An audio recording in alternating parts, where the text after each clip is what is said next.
Tugas sesi 12, Mata Kuliah Manajemen Fundamental, disusun oleh Rizky Saraswati. Perubahan strategis dalam organisasi tidak akan berhasil tanpa peran aktif dari tim eksekutif.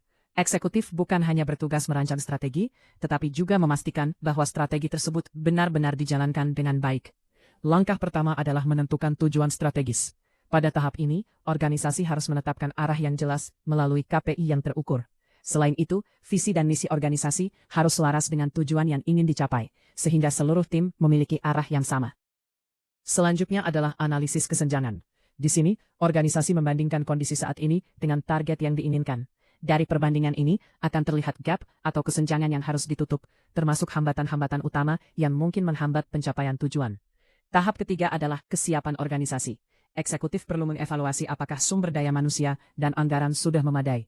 Tidak kalah penting, komitmen dari para pemimpin juga harus kuat, karena tanpa dukungan leadership, perubahan akan sulit berjalan. Tahap terakhir adalah mandat perubahan. Pada tahap ini, eksekutif harus mendorong perubahan secara aktif dengan membangun rasa urgensi di dalam organisasi. Selain itu, komunikasi kepada seluruh stakeholder menjadi kunci agar semua pihak memahami dan mendukung perubahan yang dilakukan. Kesimpulannya, perubahan strategis akan berhasil jika eksekutif tidak hanya fokus pada perencanaan, tetapi juga terlibat langsung dalam mengawal implementasinya hingga mencapai hasil yang diharapkan. Pada slide ini, kita membahas implementasi strategis di CV Cakrawala, khususnya dalam menghadapi tantangan pada supply chain. Masalah utama yang dihadapi adalah keterlambatan bahan kimia. Hal ini disebabkan oleh fluktuasi nilai tukar dolar Amerika dan meningkatnya biaya pembelian. Dampaknya, proses operasional menjadi tidak stabil dan biaya produksi ikut meningkat. Untuk mengatasi masalah tersebut, manajemen mengambil langkah melalui aksi eksekutif yang bersifat teknis. Salah satu strategi utama adalah menerapkan multi-sourcing pemasok, yaitu menggunakan lebih dari satu supplier agar tidak bergantung pada satu pihak saja. Selain itu, perusahaan juga memperbaiki sistem inventaris agar pengelolaan stok lebih optimal, serta memberikan pelatihan negosiasi kepada tim agar mendapatkan harga dan kontrak yang lebih menguntungkan. Dari langkah-langkah tersebut, perusahaan menetapkan target spesifik, yaitu mengurangi keterlambatan hingga 50% dalam waktu 6 bulan. Selain itu, perusahaan juga menargetkan stabilisasi margin keuntungan agar tetap terjaga meskipun terjadi fluktuasi biaya. Jika strategi ini berjalan dengan baik, maka hasil yang diharapkan adalah operasional yang lebih stabil. Dengan demikian, daya saing perusahaan dapat terjaga dan kualitas layanan maupun produk tetap konsisten. Kesimpulannya, implementasi strategi yang tepat tidak hanya menyelesaikan masalah jangka pendek, tetapi juga memperkuat posisi perusahaan dalam menghadapi tantangan jangka panjang. Pada slide ini, kita melihat transformasi operasional yang dilakukan oleh CV Cakrawala, dari proses yang bersifat reaktif menjadi proaktif. Sebelumnya, perusahaan masih menggunakan pendekatan reaktif. Artinya, tindakan baru dilakukan setelah masalah terjadi. Contohnya adalah pembelian mendadak atau spot buying, ketergantungan pada satu vendor, serta sering terjadinya kehabisan stok. Kondisi ini membuat perusahaan fokus pada penanganan krisis, rentan terhadap gangguan, dan biaya operasional menjadi tidak stabil. Untuk mengatasi hal tersebut, perusahaan melakukan transformasi menuju sistem yang lebih proaktif. Dalam pendekatan ini, perusahaan mulai melakukan perencanaan yang lebih baik, dimulai dari proses pemesanan yang terstruktur. Salah satu perubahan utama adalah penerapan multi-sourcing, yaitu menggunakan lebih dari satu pemasok untuk mengurangi risiko keterlambatan. Selain itu, perusahaan juga menyiapkan buffer stock atau persediaan cadangan sebagai langkah antisipasi jika terjadi gangguan pasokan. Tidak hanya itu, perusahaan juga mengimplementasikan sistem monitoring digital dalam proses produksi dan pengelolaan gudang. Dengan adanya sistem ini, perusahaan dapat memantau kondisi secara real-time dan mengambil keputusan lebih cepat dan tepat. Hasil dari transformasi ini adalah proses operasional yang lebih stabil, risiko keterlambatan dapat diminimalkan, dan output yang dihasilkan menjadi lebih konsisten. Kesimpulannya, perubahan dari sistem reaktif ke proaktif memungkinkan perusahaan tidak hanya menyelesaikan masalah, tetapi juga mencegah masalah sebelum terjadi, sehingga kinerja bisnis menjadi lebih optimal dan berkelanjutan. Materi ini membahas pembentukan tim kampanye perubahan, yaitu tim yang bertugas memastikan visi organisasi tidak hanya menjadi rencana, tetapi benar-benar dijalankan. Pertama, memilih tim yang tepat. Tim sebaiknya terdiri dari orang-orang dari berbagai fungsi yang memiliki kemampuan, pengaruh, dan komunikasi yang baik, sehingga bisa mengajak orang lain untuk ikut mendukung perubahan. Kedua, peran manajemen menengah. Mereka berfungsi menerjemahkan strategi menjadi tindakan nyata di lapangan. Selain itu, mereka juga menjaga semangat tim dan membantu mengatasi hambatan selama proses perubahan. Ketiga, organisasi perlu fokus pada hal yang paling berdampak dan mencari quick wins, yaitu hasil kecil yang bisa dicapai dengan cepat. Hal ini penting untuk membangun kepercayaan bahwa perubahan bisa berhasil. Selain itu, penolakan terhadap perubahan adalah hal yang wajar.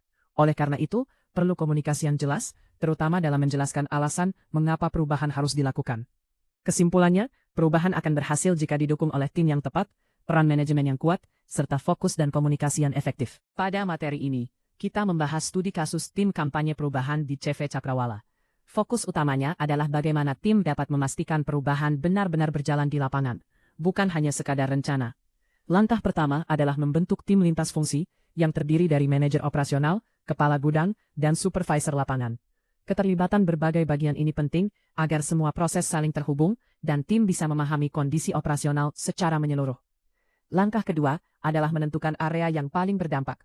Dalam kasus ini, tim fokus pada dua hal, yaitu efisiensi penggunaan bahan kimia melalui edukasi dosis yang tepat, serta sinkronisasi antara gudang dan produksi agar ketersediaan stok lebih terkontrol.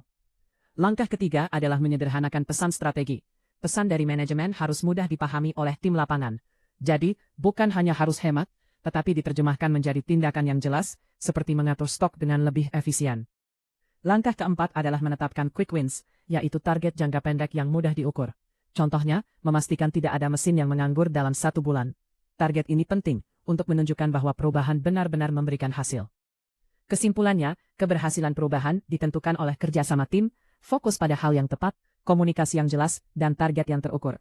Dengan cara ini, perubahan operasional bisa berjalan lebih efektif dan memberikan hasil nyata. Pada materi ini, kita membahas pengukuran dan evaluasi strategis, yaitu untuk memastikan bahwa perubahan yang dilakukan benar-benar mencapai target.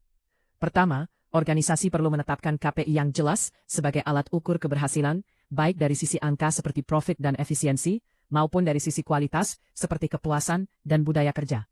Kedua, dilakukan evaluasi secara rutin. Tujuannya agar masalah bisa dideteksi lebih awal, tidak menunggu sampai menjadi besar. Selain itu, masukan dari staf lapangan juga penting karena mereka paling memahami kondisi nyata di operasional.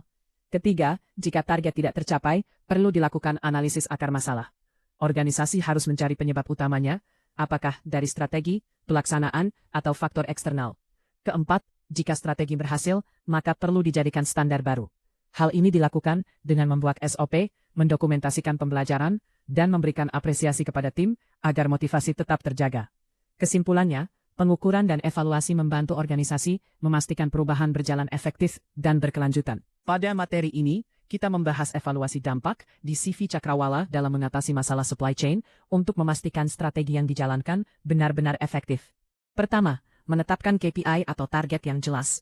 Dalam kasus ini, targetnya adalah tidak ada downtime mesin dan menjaga margin keuntungan tetap stabil meskipun terjadi perubahan kurs. Kedua, membangun mekanisme feedback. Evaluasi dilakukan secara rutin dengan melibatkan tim dan staf lapangan, misalnya melalui briefing mingguan agar masalah bisa cepat diketahui.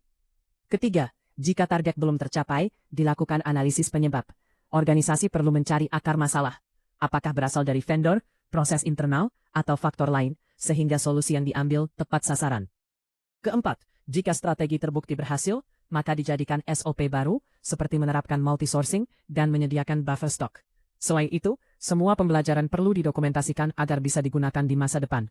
Kesimpulannya, evaluasi dilakukan melalui KPI yang jelas, feedback rutin, analisis masalah, dan standarisasi proses, sehingga operasional tetap stabil dan risiko dapat dikurangi. Kali ini, kita membahas kesimpulan dan keberlanjutan dari studi kasus CV Cakrawala, yaitu bagaimana perubahan bisa terus berjalan dan tidak berhenti di satu tahap saja. Pertama, dilakukan peninjauan KPI dengan membandingkan target dan hasil.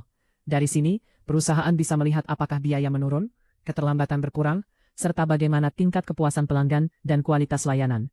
Kedua, jika target belum tercapai, dilakukan analisis akar masalah. Penyebabnya bisa dari internal, seperti kedisiplinan tim, atau dari eksternal, seperti perubahan kurs yang memengaruhi biaya. Ketiga, dilakukan umpan balik dan penyesuaian. Masukan dari lapangan digunakan untuk memperbaiki strategi, misalnya dengan mengganti vendor, agar kualitas tetap terjaga, meskipun biaya sedikit meningkat. Keempat, perusahaan memberikan apresiasi kepada tim dan mendokumentasikan pembelajaran. Hal ini penting untuk menjaga motivasi dan menjadi panduan di masa depan. Maka, kesimpulannya, keberlanjutan perubahan ditentukan oleh evaluasi yang konsisten, perbaikan yang terus dilakukan, dan kemampuan menjadikan pengalaman sebagai pembelajaran.